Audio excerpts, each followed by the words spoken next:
우리가 기존에 알고 있는 유산균 같은 거는 산소가 있는 곳에서 잘 자라는 균들이다. 그래서 우리가 더 빨리 그 존재를 알았고 이를 이용해서 우리가 제품화를 했다. 하지만 네, 안녕하세요. 약드라이브의 칼날입니다.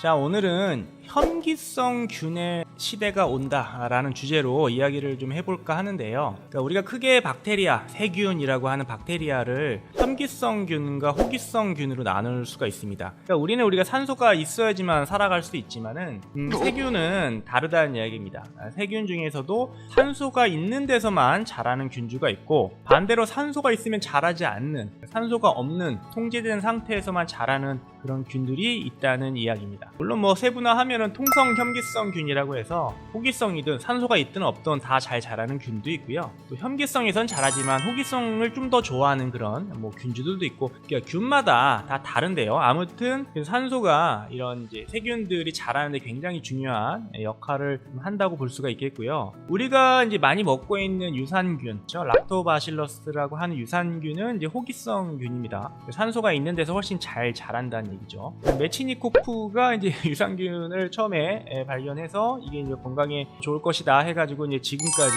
굉장히 많은 제품들이 나왔고 연구들이 많이 되고 있죠. 그래서 우리가 이제 락토바실러스라는 이제 유산균이 굉장히 좀 친숙하고 뭐 먹으면 좋다라고 알고 있습니다. 그래서 많이들 이제 제품화돼서 나와서 여러분들도 굉장히 많이 드시고 계시는데요. 사실 호기성 균에, 그러니까 산소가 있는 데서 자라는 균에 비해서 산소가 없는 데서 자라는 균이 잘 안 알려졌습니다. 당연한 것이 처음에 이제 미생물이라는 세균이라는 게 눈에 보이지 않다 보니까 어디 뭐 배양을 하다가 뭐 보니까 뭔가 생겨서 관찰을 해보고 알아봤더니 이제 이게 세균이다, 박테리아다, 뭐 이런 식으로 우리가 연구가 많이 되지 않았겠습니까? 그렇죠? 처음부터 그러니까 이게 눈에 보이면 바로 알 수 있겠지만 이제 그러지 않다 보니까 처음에는 존재를 몰랐겠죠. 당연히 산소가 있는 데서 자라는 균들이 우리가 좀 더 빨리 찾았겠죠. 그렇죠? 왜냐면 우리가 산소가 있는 우리 공간에서 살고 있다 보니까 우리가 이제 여러 가지 접하게 되는 여러 식품이라든지 이 환경에서 자라는 미생물들이 있을 거고, 이를 보고 이게 뭐지? 해서 찾아보니까 이게 균이구나, 세균이구나, 뭐구나, 이렇게 알았던 거지 않습니까? 그러니까 사실 우리가 처음에 세균을 발견하고 나서 호기성 균에 대한 연구가 굉장히 많이 생길 수밖에 없었다는 거죠. 당연한 겁니다. 그러다 보니까 그 중에 하나인 락토바실러스가 우리 눈에 빨리 띄었던 것이고, 그 락토바실러스 연구가 많이 되면서 그 락토균, 유산균 제품들이 당연히 많아진 거죠.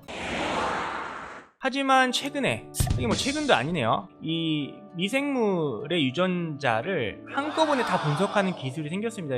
그걸 이제 우리가 NGS라고 합니다. Next Generation Sequencing이라고 얘기를 하는데, 어떤 환경에 있는 세균들을 이제 유전자를 추출해서 넣으면은 거기에는 세균이 뭔지 다 알려주는 그런 굉장히 혁신적인, 획기적인 염기서열 분석법입니다. 이제 이런 기술이 개발되면서 마이크로바이옴 시장이 굉장히 커진 거거든요. 그러니까 마이크로바이옴은 어떤 이제 뭐 환경에 있는 미생물들의 어떤 총체적인 어떤 분포가 어떻게 이루어져 있는지 뭐 이런 것들을 분석하는 연구 분야다 보니까 마이크로바이옴 시장이 생기면서 커진 거죠. 아무래도 산소가 있는 데에서 잘 자라는 균들을 더 빨리 우리가 확인하고 알았겠죠. 접했겠죠. 이에 반해서 NGS라는 방법을 통해서 잘 보이지 않는, 그 배양이 잘 안 되거나 이런 균들까지도 뭐가 있구나 다 알게 된 겁니다. 이런 균도 있었구나, 저런 균도 있었구나. 사람의 장에도 보면 한 수백 종에서 뭐 경우에 따라서는 1000종 이상의 세균이 살고 있다라고 보고가 되고 있습니다. 그만큼 굉장히 다양한 균들이 살고 있다라는 사실을 알게 되었고,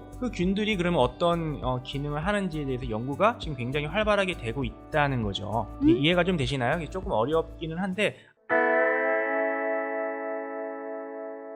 아무튼 우리가 기존에 알고 있는 유산균 같은 거는 산소가 있는 곳에서 잘 자라는 균들이다. 그래서 우리가 더 빨리 그 존재를 알았고 이를 이용해서 우리가 제품화를 했다. 하지만 존재는 알았지만 잘 몰랐던 그런 현기성 균들이 존재와 그 역할들을 규명하면서 그 균들을 이용한 제품들이 이제 나오기 시작한다는 거죠. 그리고 또 하나, 우리가 장이 있지 않습니까? 장에서 이제 소장과 대장 이렇게 나눌 수 있는데, 대장은 산소가 없는 공간입니다. 산소가 없는 공간이다 보니까 거기에 살고 있는 균들이 실제로 어떤 역할을 하고 있는지, 건강에 어떤 이런 점들이 있는지에 대한 연구들이 최근에 많이 되면서 그와 관련된 제품들이 나오기 시작한다는 거죠. 제가 일전에 한번 소개를 했던 아커만시아 균이라든지 또 최근에 나오는 낙산균이라든지 크로스트리디움 뷰티리쿰 같은 이제 낙산균 같은 경우도 혐기성 균입니다. 잘 몰랐어요. 배양이 잘 안 되니까 연구하기가 어렵습니다. 그래서 잘 몰랐지만 최근에 마이크로바이옴 연구를 통해서 이런 균들을 재조명하거나 새로 발견해서 그에 대한 연구가 많이 이루어진 거죠.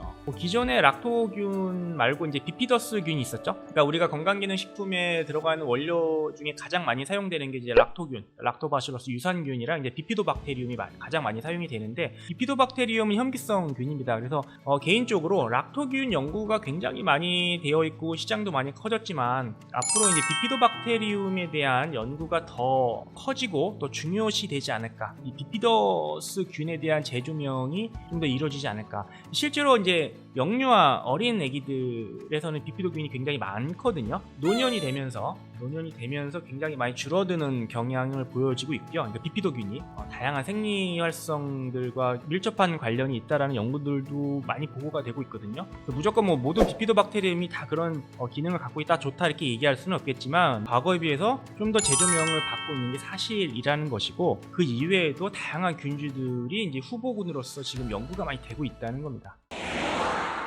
오늘은 혐기성균이라는 것이 있다. 우리가 호기성균, 혐기성균이 있는데 혐기성균이라는 것이 있고 이런 연구가 굉장히 지금 활발하게 이루어져 있다라는 상식 선에서 좀 이야기를 드리고 싶었고요. 그래서 조금은 어려울 수 있는데 앞으로 이제 혐기성균에 대한 관심과 그와 관련되어 있는 여러 가지 연구 제품들이 나올 것으로 기대가 되기 때문에 이 점을 좀 설명하는 시간을 가졌습니다. 감사합니다.